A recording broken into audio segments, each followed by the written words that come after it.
नमस्कार। आज के इस वीडियो में हम सुखनासोपदेश के विषय में पढ़ेंगे। सुखनासोपदेश, जैसा कि नाम से ही पता लगता है कि यह एक प्रकार का उपदेश होगा। यह उपदेश किसने दिया? सुखनास ने दिया। सुखनास उपदेश। यहाँ पर गुण संधि है, उ का ओ होकर के सुखनासोपदेश बना। सुखनासोपदेश मूल रूप से संस्कृत की एक प्रसिद्ध कथा कादंबरी से लिया गया एक अंश है। कादंबरी की रचना लगभग 7वीं शताब्दी में बाणभट्ट ने कादंबरी की रचना की। कादंबरी संस्कृत कथा साहित्य में एक महत्वपूर्ण कथा है और यह कथा बाणभट्ट के द्वारा लिखी गई और पूर्णता प्रदान की। कुछ अंश शेष रह गया था, उस शेष अंश को बाणभट्ट के पुत्र पुलिंद भट्ट ने इसको पूर्ण किया। कादंबरी कथा में इसका जो उपजीव्य है, जहाँ से कादंबरी कथा का अंश लिया गया, वह गुणाढ्यकृत पैशाची भाषा का एक ग्रंथ है, वृहद कथा। तो वृहद कथा से कादंबरी का उपजीव्य लिया गया है। कादंबरी में 3 जन्मों की एक कथा है। इसमें जो प्रारंभिक कथा की यदि हम बात करें, कथा को यदि संक्षेप में समझें तो विदिशा का राजा शूद्रक था। शूद्रक के दरबार में एक चांडाल कन्या जिसका नाम लक्ष्मी था, वह चांडाल कन्या एक तोते को अर्थात एक सुख को लेकर के पहुंची।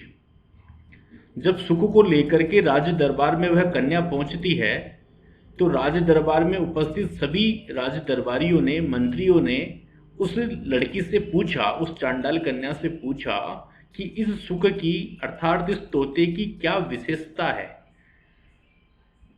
तो उस चांडाल कन्या ने उत्तर दिया कि यह तोता अपने पूर्व जन्मों की संपूर्ण कथा को जानता है। पूर्व जन्म में इसने किस वंश में जन्म लिया, कहाँ जन्म लिया, इसके मित्र कौन थे, इसके सगे संबंधी कौन थे, इन सब विषयों को यह तोता अच्छी प्रकार से जानता है और अपनी वाणी में हम सबको यह सुना भी सकता है। तो राजा ने उत्कंठतावश उस सुख से उसके पूर्व जन्म को जानने की इच्छा प्रकट की। तो वह जो सुख था, वह जो तोता था, उसने अपने पूर्व जन्म के बारे में बतलाना शुरू किया।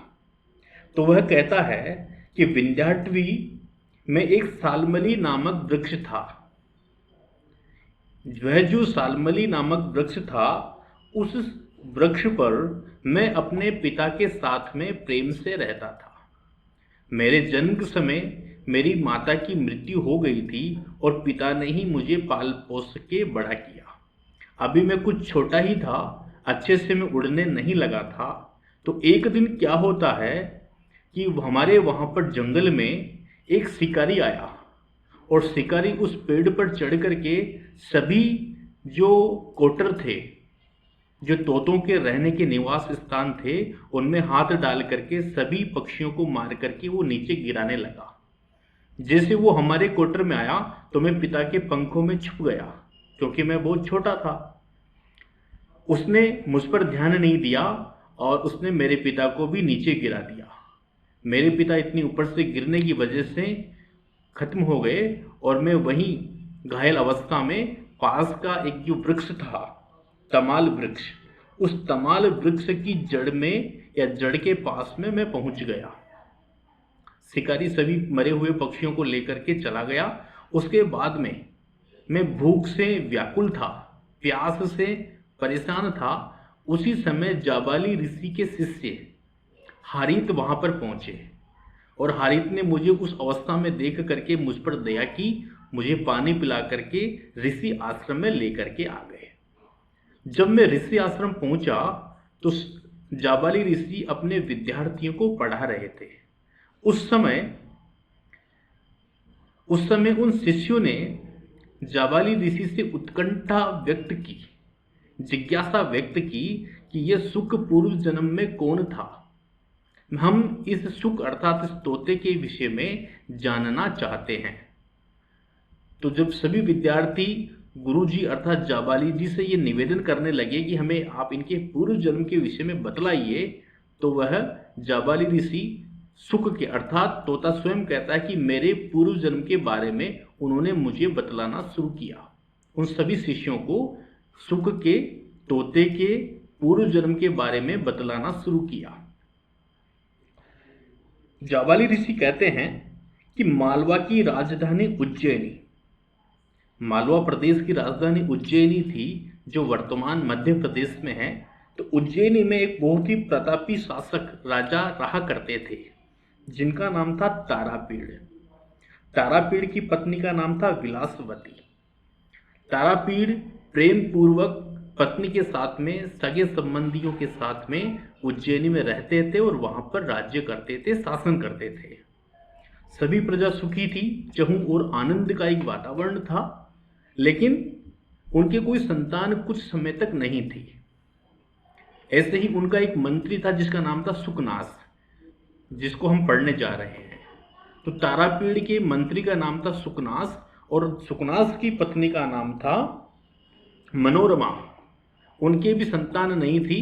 बाद में भगवान से प्रार्थना करने पर उन दोनों को साथ में ही संतान की प्राप्ति होती है। तारापीड़ को जो संतान प्राप्ति होती है उसका नाम था चंद्रापीड़ और सुकनास को जो संतान प्राप्ति होती है उसका नाम था वैशंपायन। सुकनास के पुत्र का नाम था वैशंपायन और तारापीड़ के पुत्र का नाम था चंद्रापीड़। तो ये दोनों वैशंपायन और चंद्रापीड़ साथ में पढ़े बड़े हुए, दोनों में बहुत ही अच्छी मैत्री थी। दोनों मित्रता पूर्वक आनंद से रहा करते थे और जब वो कुछ बड़े हो गए तो उन दोनों को, चंद्रापीड़ को और वैशंपायन को, गुरुकुल में शिक्षा के लिए भेज दिया गया। जब वह गुरुकुल में शिक्षा लेने के लिए जाते हैं और अपनी शिक्षा पूर्ण करते हैं, 25 वर्ष की आयु समाप्त करके ब्रह्मचर्य आश्रम को समाप्त करने के पश्चात, अपनी शिक्षा पूरी करने के पश्चात जब वह अपनी राजधानी उज्जैनी को आते हैं, चंद्रापीड़ और वैशंपायन, तो राजा तारापीड़ के मन में यह आया कि अब चंद्रापीड़ योग्य हो चुका है, अब हमें चंद्रापीड़ का राज्याभिषेक करना चाहिए, क्योंकि चंद्रापीड़ योग्य था, उत्तम था, शारीरिक दृष्टि से भी, मानसिक दृष्टि से भी और व्यवहारिक दृष्टि से भी, ऐसा तारापीड़ मानते थे। तो तारापीड़ ने चंद्रापीड़ के राज्याभिषेक की तैयारी प्रारंभ कर दी। लेकिन फिर भी तारापीड़ ये मानते थे कि एक बार जो उसका योग्य मंत्री है, तारापीड़ का जो योग्य मंत्री था सुकनास एक बार चंद्रापीड़ को उपदेश दे, ऐसा तारापीड़ मानते थे। तो तारापीड़ ने उपदेश की दृष्टि से चंद्रापीड़ को सुकनास के पास में भेजा कि सुकनास के पास चंद्रापीड़ जाए और सुकनास से युवराज के राज्याभिषेक से पूर्ण सुकनास मंत्री से वह कुछ उपदेश प्राप्त करे, जिससे कि सुगम और सहज तरीके से वह राज्य का पालन पोषण कर सके, राज्य के हित में चिंतन कर सके, राज्य के हित में योजनाएं बना सके और समाज को संतुष्ट कर सके। इन सब विषयों को ध्यान में रखते हुए तारापीड़ ने चंद्रापीड़ को सुकनास के पास में उपदेश लेने के लिए भेजा और यही उपदेश सुकनासोपदेश के नाम से विख्यात हुए। और इन्हीं सुकनासोपदेश को आज हम अपने इस वीडियो में पढ़ेंगे। तो सुकनासोपदेश का प्रारंभ जो होता है, हम यहां से देखते हैं। इसमें जब सुकनास के पास में चंद्रापीड़ पहुंचते हैं तो सुकनास कहते हैं, तात चंद्रापीड़ विदित वेदितव्यस्य आदित सर्वशास्त्रस्य ते न अल्पम अपि उपदेष्टव्यम अस्ति।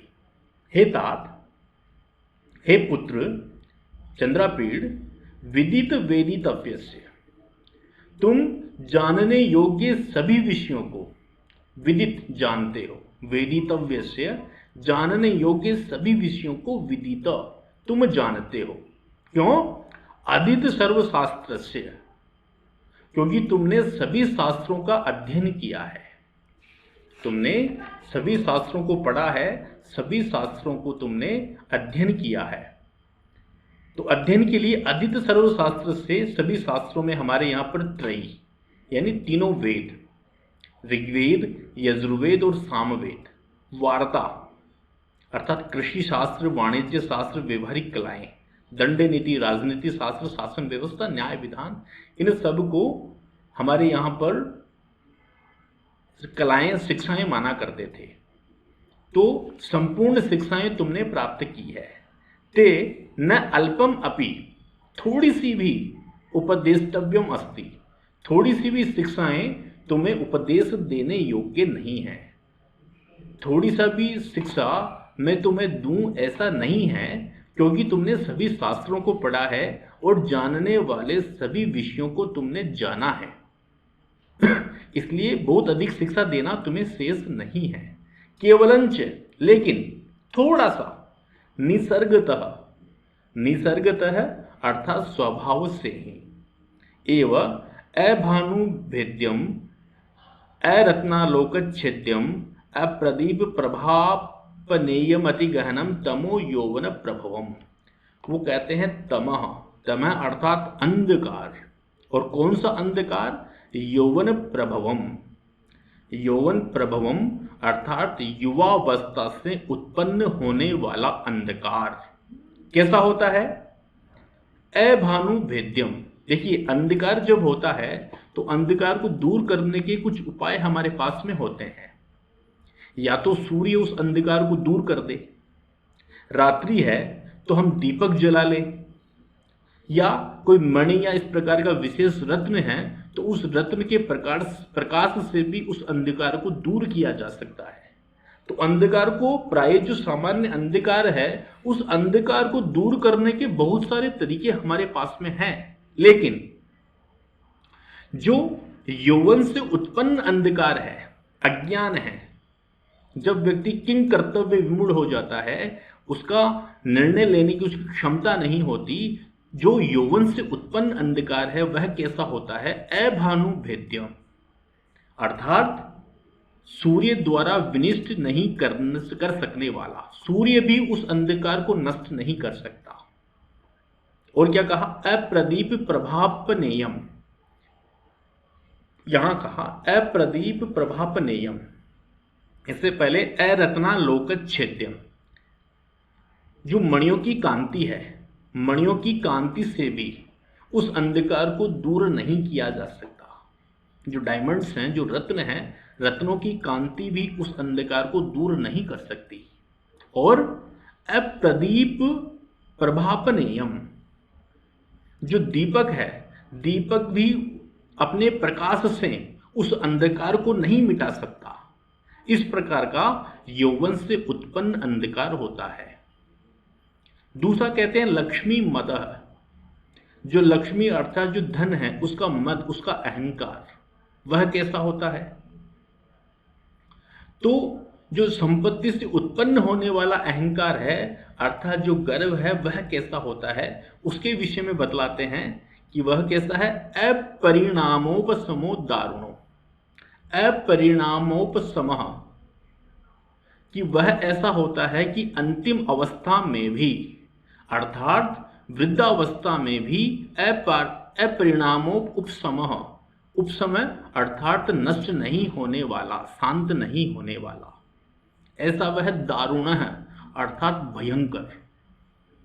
जो लक्ष्मी अर्थात संपत्ति से उत्पन्न जो मद है, अहंकार है, गर्व है, वह वृद्धावस्था में भी खत्म नहीं होने वाला होता है और दारुण है, भयंकर है। सभी प्रकार के मद, अहंकार या गर्व, शारीरिक किसी को अहंकार हो कि वह बहुत अधिक शक्तिशाली है, तो वृद्धावस्था में वह शक्ति नहीं रहती और उसका वह अहंकार नष्ट हो जाता है। किसी को रूप का अहंकार है, सौंदर्य का अहंकार है, तो वृद्धावस्था में उस प्रकार का सौंदर्य नहीं रहता और उसका वह अहंकार नष्ट हो जाता है। लेकिन जो लक्ष्मी से उत्पन्न, जो संपत्ति से उत्पन्न अहंकार है, वह वृद्धावस्था में भी नष्ट होने वाला नहीं है। और तुम तो अभी युवा हो, तुम्हारा तो कहना ही क्या। इस प्रकार की बात वह कहते हैं। फिर कहते हैं कष्टम अनंजन वर्ति साध्यम अपरम ऐश्वर्य तिमिरान्धत्वम। अब वो कहते ऐश्वर्य का जो तिमिर है, अंधकार है, वह उसका अंधत्व किस प्रकार का है। ऐश्वर्य का जो अंधकार है वह किस प्रकार का होता है। जब आंखों में कोई कठिनाई होती है, कोई रोग हो जाता है, तो उस रोग को दूर करने के लिए विभिन्न प्रकार की औषधियां होती है और काजल इत्यादि को लगा करके भी आंखों का दोष दूर किया जा सकता है। लेकिन ऐश्वर्य रूपी जो अंधकार उसकी आंखों में समा चुका है वह दूर नहीं किया जा सकता। कष्टम कष्टपूर्ण है, अनंजनवर्ती साध्यम अपरम, काजल की सलाई से भी नहीं मिटने वाला, अपरम दूसरे प्रकार का ये धन संपत्ति रूपी तिमिर नेत्र रोग है। नेत्र रोग से उत्पन्न होने वाला अंधत्व अंधेरा है।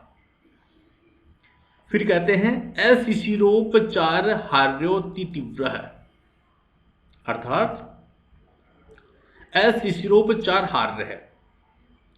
चंदन की माला अथवा शीतल कार्यकलाप, चंदन की माला अथवा शीतल कार्यकलापों से भी दूर नहीं किया जा सकने वाला क्या है, दर्प दाह ज्वरोस्मा।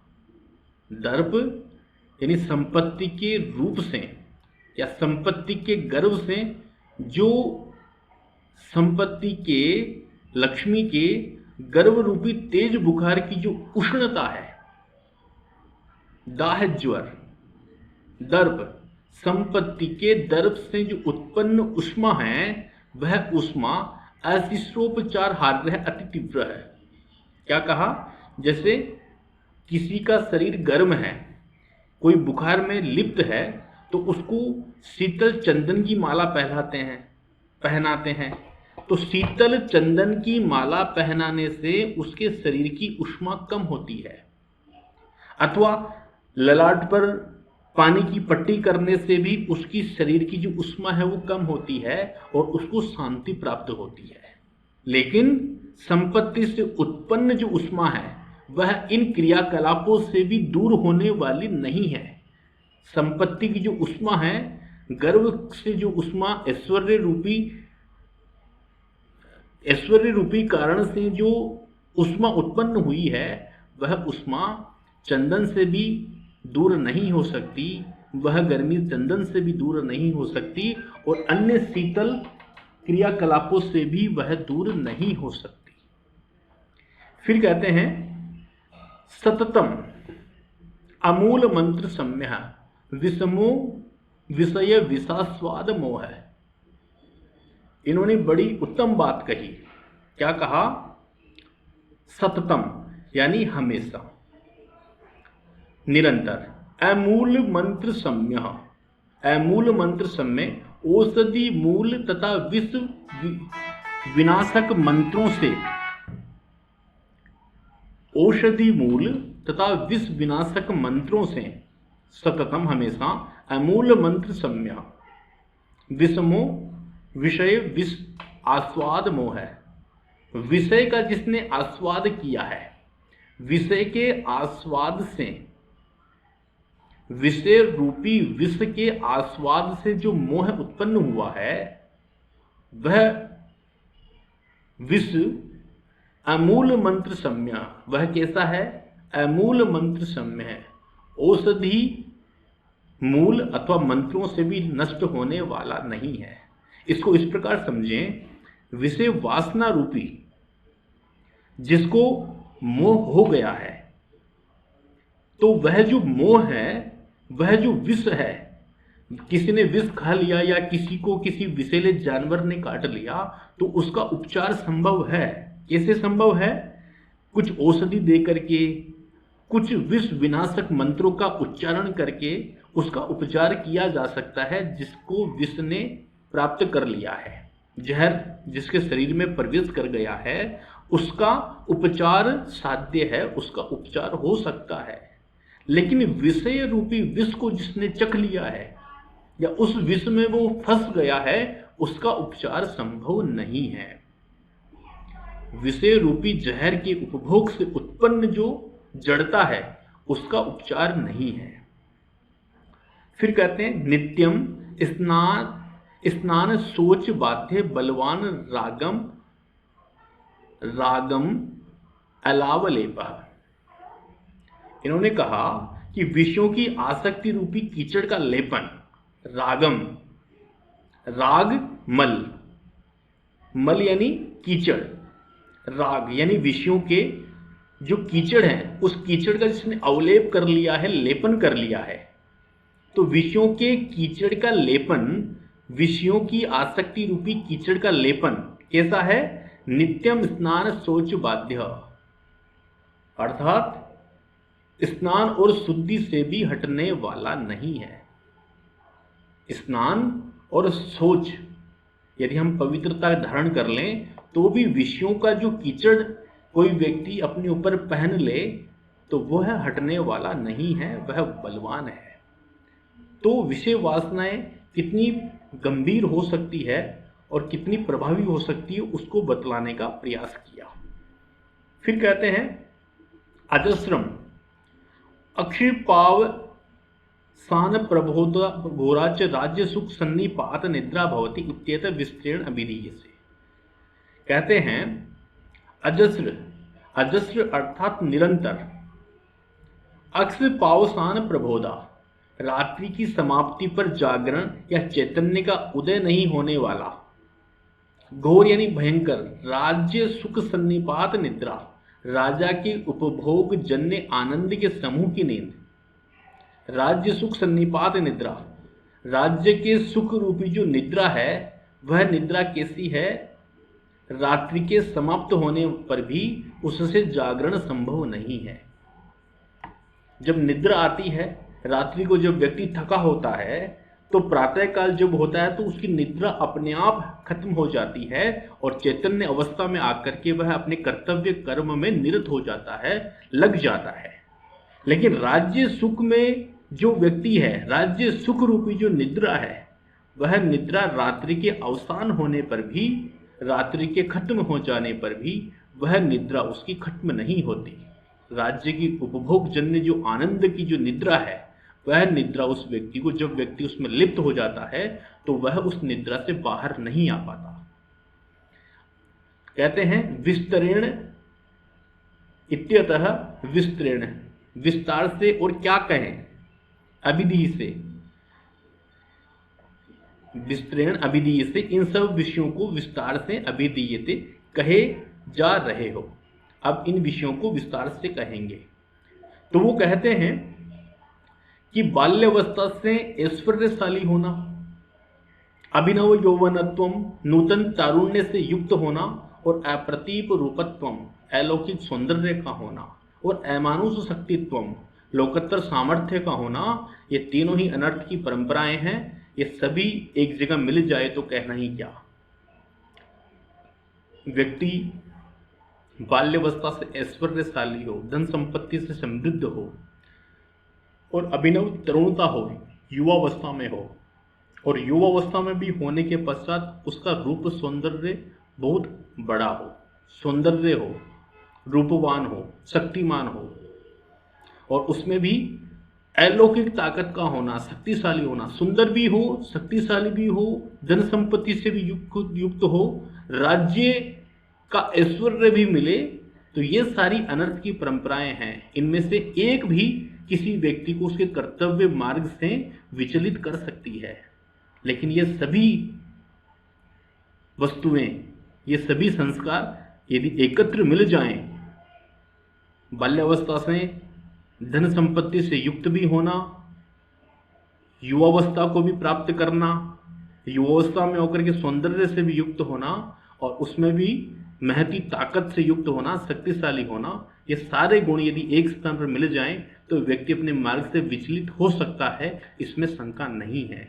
लेकिन फिर भी हे तात, हे पुत्र चंद्रापीड़, तुम्हें अपने कर्तव्य मार्ग का पालन करना है। इन सब विषयों में नहीं फंस करके जनता के हित में, समाज के हित में, राष्ट्र के हित में तुम्हें अपना योगदान देना है।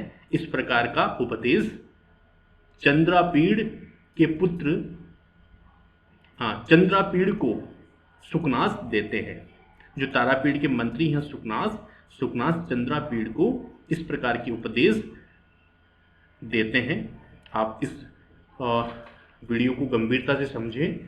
थोड़े से शब्द कठिन हैं, व्याकरण की दृष्टि से आप इसको और गंभीरता से समझने का प्रयास करें। जो नहीं समझ में आए कमेंट बॉक्स में लिख करके मुझे इसे आप पूछ सकते हैं। धन्यवाद।